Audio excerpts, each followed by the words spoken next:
Hello viewers, to welcome back my YouTube channel Assamese Street Food Love and Traveling. আজি কোনো ধৰণৰ street ফুডৰ বিষয়ে নকওঁ আৰু আজি কোনো ধৰণৰ ঠাইৰ বিষয়ে নকওঁ। আজি আপোনালোকক জনাম কৰোনা ভাইৰাছৰ পৰা কেনেকৈ আপোনালোকে বাচিব পাৰে। কৰোনা ভাইৰাছ এনেকৈ ধৰণে গোটেই বিশ্ব ব্ৰহ্মাণ্ডক এটেক কৰিছে, কোনো সাৰি যাব পৰা নাই। সি আমেৰিকাই হওক, সি জাপান হওক, আৰু বৰ্তমান সময়ত ইণ্ডিয়াটো থাৰ্ড ষ্টেজ অলৰেডি পাৰ হৈছে। 500ৰ ওপৰত মানুহ আক্ৰান্ত হৈছে আৰু 10-12জনকৈ মানুহ মৃত্যুমুখত পৰিছে। এটা সুখ হ'ব যে এতিয়ালৈকে অসমত কৰোনা ভাইৰাছৰ ফলত কোনো ব্যক্তি আক্ৰান্ত হোৱা নাই, কিন্তু নৰ্থ ইষ্টত বৰ্তমান সময়ত 2জন ব্যক্তি আক্ৰান্ত হৈছে। এতিয়া প্ৰথম কথাটো হৈছে আমি কৰোনা ভাইৰাছৰ পৰা কিদৰে বাচিম।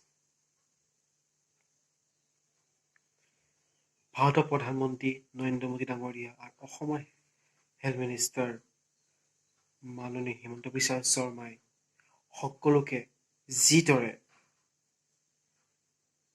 থাকিব কৈছে, তেনেদৰে যদি আমি থাকিব পাৰোঁ, তেতিয়াহ'লে আমি এই কৰোনা ভাইৰাছক হৰাব পাৰিম আৰু আমি সুন্দৰভাৱে আগৰ দৰে জীৱন যাপন কৰিব পাৰিম। এতিয়া কথা হ'ল, কৰোনা ভাইৰাছৰ পৰা বাচিবলৈ আমি প্ৰথমে কি কৰিব লাগিব।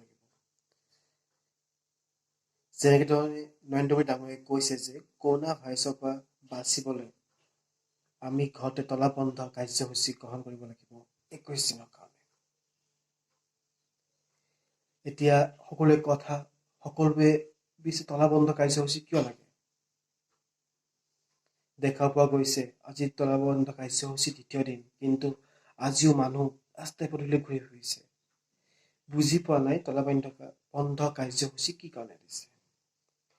প্ৰথম কথা হ'ল, কৰোনা ভাইৰাছটো উৎপন্ন অসমত হোৱা নাই বা ভাৰতত হোৱা নাই। ই বাহিৰৰ দেশৰ পৰা আহি আমাৰ ভাৰতত পাইছেহি। যেতিয়া আমি 21 দিন ঘৰৰ ভিতৰত সোমাই থাকিম, তেতিয়া সকলো বস্তু বন্ধ হৈ যাব। এয়াৰপৰ্ট হওক, ৰেলৱে ষ্টেচন হওক, সকলো বন্ধ হৈ যাব। তেতিয়া কৰোনা ভাইৰাছক কাকো আক্ৰমণ কৰিব নোৱাৰিব আৰু এই কৰোনা ভাইৰাছৰ চেইনডাল তাতে কাট খাই যাব। কাৰণ কৰোনা ভাইৰাছে ইজনৰ পৰা সিজনলৈ বিয়পে, সিজনৰ পৰা সিজনলৈ বিয়পে। এনেদৰে বিয়পি গোটেই ভাৰতত, ৱৰ্ল্ডত বিয়পি পৰিছে।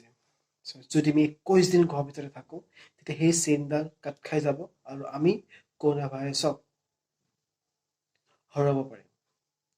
সেইকাৰণে নৰেন্দ্ৰ মোদী ডাঙৰীয়াই অনুৰোধ কৰিছে হাত জোৰ কৰি যে কৰোনা ভাইৰাছৰ সময়ত আপুনি 21 দিন এটলিষ্ট ঘৰত থাকক, ঘৰৰ মানুহখিনিক সময় দিয়ক, ঘৰত থাকক।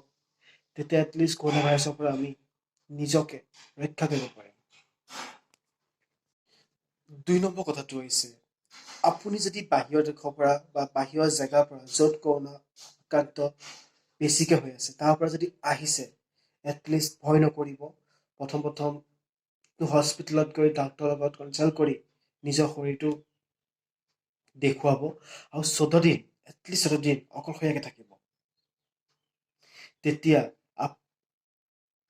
আপুনি গম পাব যে 14 দিনৰ পিছত আপুনি গম পাব আপোনাক কৰোনা আক্ৰমণ কৰিছে নেকি। যদি কাৰণে ভালে আছে, যদি কৰিছে আকৌ ডাক্তৰৰ ওচৰত গৈ নিজকে ঠিক কৰিব। আৰু তেতিয়া কৰোনা ভাইৰাছে বেলেগ এজন মানুহক আক্ৰমণ কৰিব নোৱাৰে। থাৰ্ড পইণ্টটো হৈছে, যেতিয়া আপুনি বাহিৰৰ কিবা বস্তু কিনি আনে বা পেপাৰখন আহে, লগালগ ভিতৰলৈ সোমোৱাই নানিব। সেইখিনি এটলিষ্ট বাহিৰত 2 ঘণ্টা বা 3 ঘণ্টা বা 4 ঘণ্টা থাকিব দিব। তাৰপিছতে সেইখিনি বস্তু ভিতৰলৈ আনিব। যদি কিবা বস্তু পানীত তিয়াব পাৰে, সেইখিনি বস্তু লগালগ পানীত তিয়াই চেনিটাইজাৰ ইউজ কৰি সেইখিনি বস্তু ভিতৰত আপুনি আনিব পাৰিব। তেতিয়া আপুনি কৰোনা ভাইৰাছৰ পৰা ভাইৰাছে আপোনাক আক্ৰমণ কৰিব নোৱাৰে। 4 নম্বৰ কথাটো হ'ল আপুনি 10-15 মিনিটৰ মূৰে মূৰে হাতটো চাবোনেৰে চেনিটাইজাৰ ইউজ কৰি হাতটো ধুই থাকিব। তেতিয়া কোনো ভাইৰাছে আপোনাক এফেক্ট কৰিব নোৱাৰে আৰু আমি কৰোণা ভাইৰাছক হাৰ মানিব।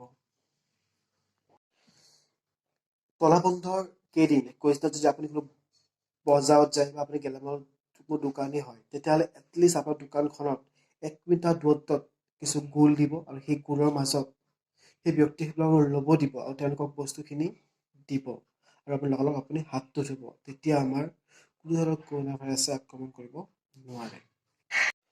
কোনো ধৰণৰ পেনিক নহ'ব। ভাৰত চৰকাৰৰ কিছুমান ৱেবছাইট আছে, তাত আপোনালোকে সঁচা কি হৈ আছে, কোনে ভাইৰাছে কিমান আক্ৰমণ কৰিছে, কিমান মৃত্যু হৈছে, সকলো ধৰণৰ খবৰ পাই থাকিব আৰু সেইকাৰণে কোনো ধৰণৰ পেনিক নহ'ব। কোনো উৰা বাতৰি এইটো সময়ত নুলিয়াব।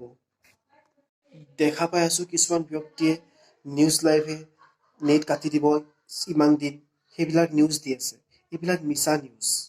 এইবিলাকত গৈ নিজকে মাইণ্ডটো বেয়া নকৰিব আৰু সকলোকে অনুৰোধ কৰোঁ, কৰোণা ভাইৰাছৰ পৰা আমি নিজকে সাৰিব লাগিব আৰু নিজৰ আইতা আৰু সৰু বাচ্ছাবিলাকক বেছি এফেক্ট কৰে, চ' তেওঁলোকৰ পৰা যিমান পাৰে আঁতৰত থাকিব। তেওঁলোকক সৰু বাচ্ছাবিলাকে বুজি নাপায়, তেওঁলোকক বা আইতাসকলে বুজি নাপায় চেনিটাইজাৰ কেনেকৈ ইউজ কৰে, কি কৰে, সেইখিনি যদি ভালদৰে বুজাই দিব, তেতিয়া এটলিষ্ট সকলোৱে কৰোণা ভাইৰাছৰ পৰা সাৰিব পাৰিব আৰু বহাগ বিহুৰ নতুন বছৰ আমি সুন্দৰভাৱে আকৌ অসমখন হওক, ভাৰতখন হওক, গোটেই বিশ্বখন হওক পাব পাৰিম বুলি আশা কৰিব পাৰোঁ। সেইকাৰণে সকলোকে অনুৰোধ কৰিছোঁ, কৰোণা ভাইৰাছত পেনিক নহ'ব। নিজকে কৰোণা ভাইৰাছৰ পৰা কিদৰে বাচিব পাৰি তাক ট্ৰাই কৰক আৰু ভাৰত চৰকাৰ, অসম চৰকাৰে যিবিলাক ৰুল এণ্ড ৰেগুলেশ্যন দিছে সেইখিনি ফ'ল' কৰক আৰু আমি নিশ্চয় কৰোণা ভাইৰাছক হৰাব পাৰিম। যদি ভিডিঅ'টো ভাল লাগে, লাইক ছাবস্ক্ৰাইব কৰাৰ লগতে ভিডিঅ'টো আপোনালোকৰ বন্ধুসকলৰ লগত শ্বেয়াৰ কৰিব। যিসকলে তলাবন্ধ কাৰ্যসূচী বুজি পোৱা নাই, সেইসকলক মোৰ ভিডিঅ'ৰ থ্ৰুৱেদি বুজাবলৈ অলপ ট্ৰাই কৰিছোঁ আৰু এটলিষ্ট আপোনালোকে এই 21 দিন যিমান পাৰে ঘৰৰ ভিতৰত সোমাব ট্ৰাই কৰিব আৰু যদি কাৰোবাৰ হাতত কোনোবাই কাৰোবাক দিব পৰা ক্ষমতা আছে, এটলিষ্ট কোনো দুখীয়া মানুহ দেখিছে, তেওঁলোকে 3-4 দিনৰ পিছত তেওঁলোকক খাবলৈ বা পইচা নাইকিয়া হ'ব, এটলিষ্ট যিমানখিনি পাৰে তেওঁলোকক সহায় কৰিব ট্ৰাই কৰিব আৰু সকলো ছেফ থাকক, ভালেই থাকক আৰু নতুন বছৰত অসমীয়া নতুন বছৰত সকলোকে গোটেই ভাৰতবৰ্ষ বিশ্ববন্ধক এটা সুন্দৰকৈ পাওঁ বুলি আশা কৰোঁ।